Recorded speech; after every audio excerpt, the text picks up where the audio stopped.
जय श्री कृष्णा। 12वां अध्याय इक्ष्वाकु वंश के शेष राजाओं का वर्णन। ओम नमो भगवते वासुदेवाय। श्री सुखदेव जी कहते हैं, परीक्षित, कुश का पुत्र हुआ अतिथि, और उसका निषद का नभ, नभ का पुंडरिक, पुंडरिक का शेमधनवा, और शेमधनवा का देवानिक, देवानिक का अनिय, अनिय का पर्यात्र, पर्यात्र का बलस्थल, बलस्थल का पुत्र हुआ व्रजनाभ। यह सूर्य का अंश था। व्रजनाभ से खड़क, और खड़क के विधृति, और विधृति के हिरण्यनाभ की उत्पत्ति हुई। वह जेमिनी का शिष्य और योगाचार्य था। कौशल देशवासी यज्ञवल्क्य ऋषि ने उनकी शिष्यता स्वीकार करके उसे आत्मयोग की शिक्षा ग्रहण की थी। वह योग हृदय की गांठ काट देने वाले तथा परम सिद्धि देने वाला था। हिरण्याक्ष का पुत्र पुष्य, और पुष्य का ध्रुसंधि, ध्रुसंधि का सुदर्शन, सुदर्शन का अग्निवर्ण, अग्निवर्ण का शीघ्र, और शीघ्र का पुत्र हुआ मरु।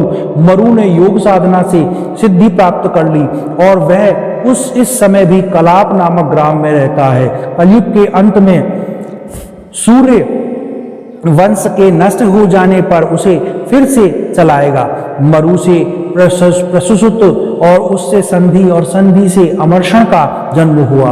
अमर्षण का महस्वान, और महस्वान का विश्वास्व, और विश्वास्व का प्रेषिज, और प्रेषिजित का तक्षक, और तक्षक का पुत्र वृद्धवल हुआ। परीक्षित, इसी वृद्धवल ने को तुम्हारे पिता अभिमन्यु ने युद्ध में मार डाला था।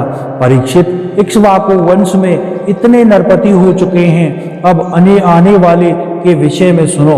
वृद्धवल का पुत्र होगा वृद्धण, वृद्धण का उरुक्रिय तथा उसका वत्सवृद्ध का प्रतिव्योम, प्रतिव्योम का भानु, भानु का पुत्र होगा सेनापति दिवाक, दिवाक का वीर सहदेव, सहदेव का वृद्धश्व, वृद्धश्व का भानुमान, भानुमान का प्रतिकाश्य, और प्रतिकाश्य का पुत्र होगा सुप्रतीक, सुप्रतीक का मरुदेव, मरुदेव का सुनक्षत्र, सुनक्षत्र का पुष्कर, पुष्कर का अंतरिक्ष, अंतरिक्ष का सुतकर, और उसका पुत्र होगा अमित्रजित, अमित्रजित से बृहदाश्र, और बृहदाश्र से महर्षि, महर्षि से प्रजन्य, प्रजन्य से रणजय, और उससे संजय होगा।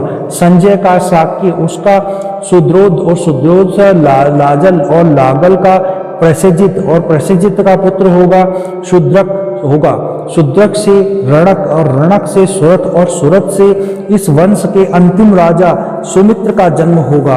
वैसा बृहदलवल के वंशधर होंगे। इक्ष्वाकु का यह वंश सुमित्रा तक ही रहेगा, क्योंकि सुमित्र के राजा होने पर कलयुग में यह वंश समाप्त हो जाएगा। 12वां अध्याय समाप्त। ओम नमो भगवते वासुदेवाय।